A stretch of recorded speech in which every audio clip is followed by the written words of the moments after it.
better strap yourself in. It's time for the Howie Carr Show. The people united will never be divided. The people united will never be divided. I'm very surprised to hear that.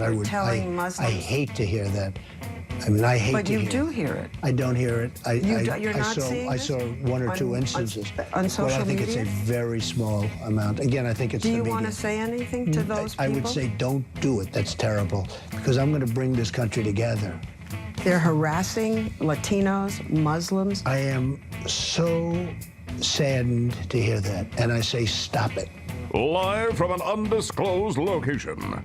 I have my rights, not because of Washington suddenly deciding, Strom Thurmond and others, hey, let's give certain Americans equal rights, but because of the ardent, unyielding voice of protesters. But I will tell you this, I caution anyone who, in their protest, becomes the very thing that they're protesting against, meaning turning to hateful speech, violating principles and ideals that are sacred in this country.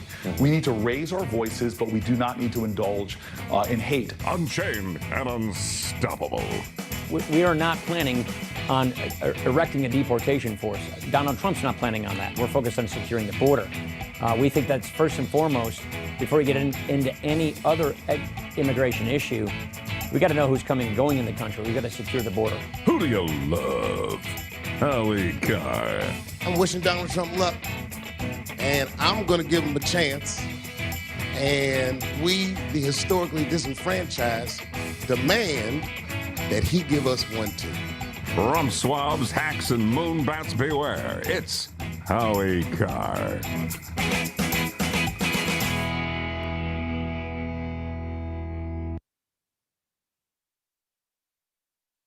God, I'm glad I have a remote control and I can hit the mute button on listening to this Barack Obama. It's not a press conference. It's a monologue. He's just going on and on, again, about himself. He's got to reach out. Like Obama reached out, right? Yeah. What is the great memorable moments of reaching out? If they bring a knife, we bring a gun, right? We've got to punish our enemies. Yeah, that's Obama reaching out. I won, get over it. How about this one? Elections have consequences. That's a real reach out moment. Yeah. But now he's giving a what about where's Reverend Wright? His spiritual mentor. Is he going to speak to the New Testament way of dealing with an election loss, even though it's unexpected? Please. 1-844-500-4242. So we're now into the sixth day here, or the seventh day, I guess, of gloating and smirking and enjoying ourselves. And Donald Trump is going to be the next president, and the other side is apoplectic. In one hand, they have their therapy puppies. In the other hand, they have a Molotov cocktail. They go, and I said this in the first hour of the show. I would like to see some TV, of interviewing these people. They feel so frightened. They want to have a cry and they need some Play-Doh. This is terrible. They want to go into the fetal position. And that would be on one half of the TV screen. And then on the other half of the TV screen, we would have live video of the rioters, like in Portland, Oregon, for example, shooting one another. And then in Chicago, we would have the guy with the Trump sticker on the back of his car being pulled from his car and beaten senseless. And then we would have some video from last spring where in San Jose they were chasing down this poor kid with a Trump hat, and they beat the hell out of him. 5-on-1 is Hillary fun, I'm tired of this. I'm really, really tired of this. They're talking about how they're victims. And how about that nice sign in D.C. last night? I'm not even gonna say the words. It's just too disgusting.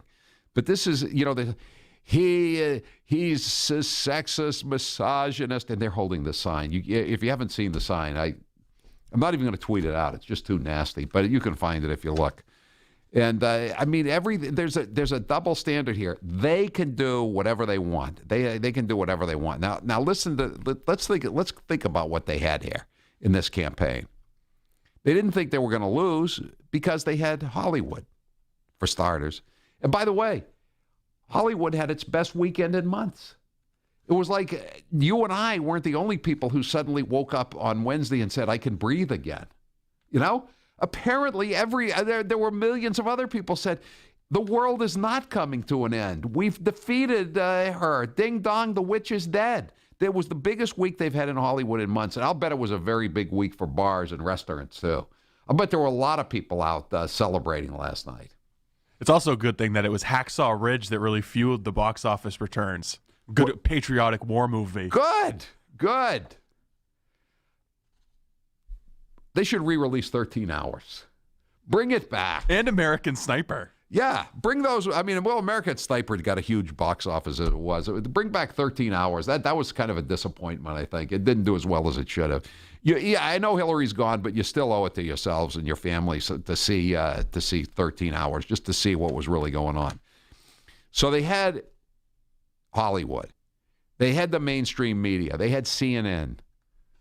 They had MSNBC. They had ABC. They had CBS. They had the New York Times, which, by the way, has issued an apology to its readers and say that from now on they're going to stop making up news. That's what it boils down to. They're going to stop making up news, and they're actually going to talk to people who aren't gay. They're going to talk to people who can change a flat tire.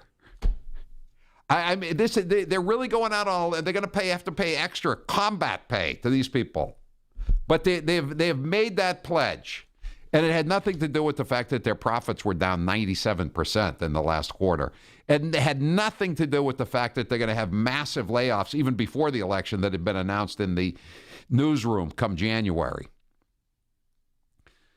So they had academia. They had almost every college professor and most college students. You know, that's why all these fake hate crimes have occurred on college campuses. Have there been any fake hate crimes in Mississippi? Have there been any hate crimes, number one? Have there been any fake hate crimes in Mississippi? No, there haven't been. I'm surprised there was one in Louisiana, as a matter of fact. They had every elite D.C. hack.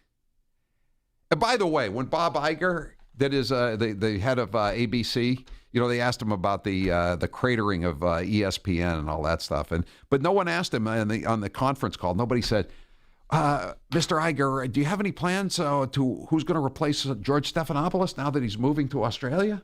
Why didn't they ask him that? That conference call was great. I just was reading the Wall Street Journal. I don't usually read stories about conference calls. They're very boring. This was hilarious. Then they asked him, this guy is like a moonbat's moonbat. I saw him downtown about a month ago. Kraft brought him into town for this BC business group. And I just wanted to see what he was like. And so, big moonbat. So they say, he fired Kurt Schilling, right? He fired Rush Limbaugh because they weren't PC. And they have Martha Raddatz, who was crying. She works for him. Stephanopoulos, who used to work for him, now I assume he's put in his papers. He and his wife are moving to New Zealand. So this is like total moonbat.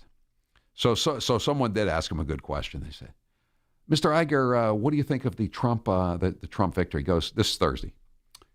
You know, it's going to be great for us. These new tax plans he's got, it's going to be fantastic for ABC.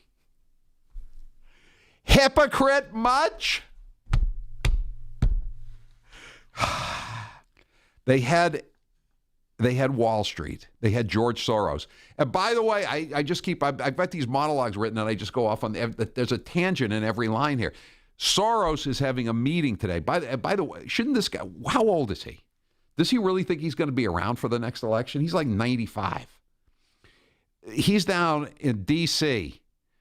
at the Ritz-Carlton, where, by the way, Harry Reid has lived for about 20 years. I'm sure the penthouse suite only costs him like $2,000 a day, but he's a good public servant.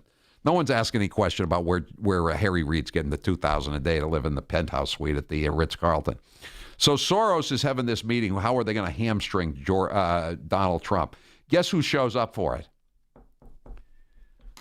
The fake Indian, Elizabeth Warren, the fake Indian.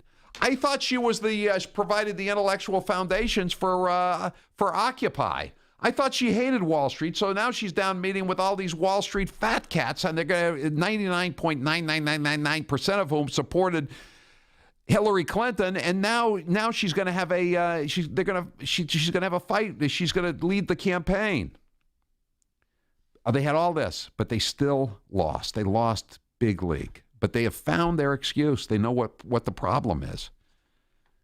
The Electoral College.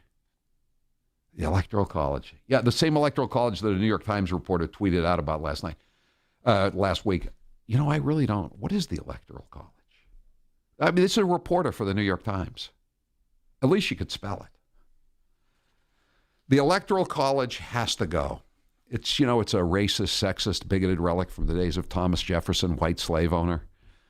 M. Stanley Dukakis, former governor of Massachusetts, is leading the charge. Hillary won this election, and when the votes are all counted by what will likely be more than 1 million votes. Does anyone here think that Hillary Clinton got more real votes if we don't include dead people, illegal aliens, and convicted felons who are, in most states, prohibited from voting? Does anyone really believe that? Does anyone really believe that? Why is Dukakis leading this charge? He lost the popular vote to George H.W. Bush by 7 million votes.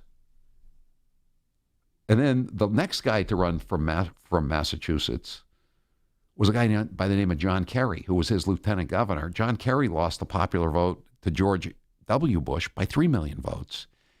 And oh, by the way, Kerry claimed that the state of Ohio had been stolen from him by the Republicans. And so, but it hadn't. But even if it had been stolen, so say he, instead of losing by 60,000 votes, he wins by 5,000 votes, he still has lost the popular vote by 3 million. And that wasn't going to bother him. He was going to declare victory. So what's the problem here?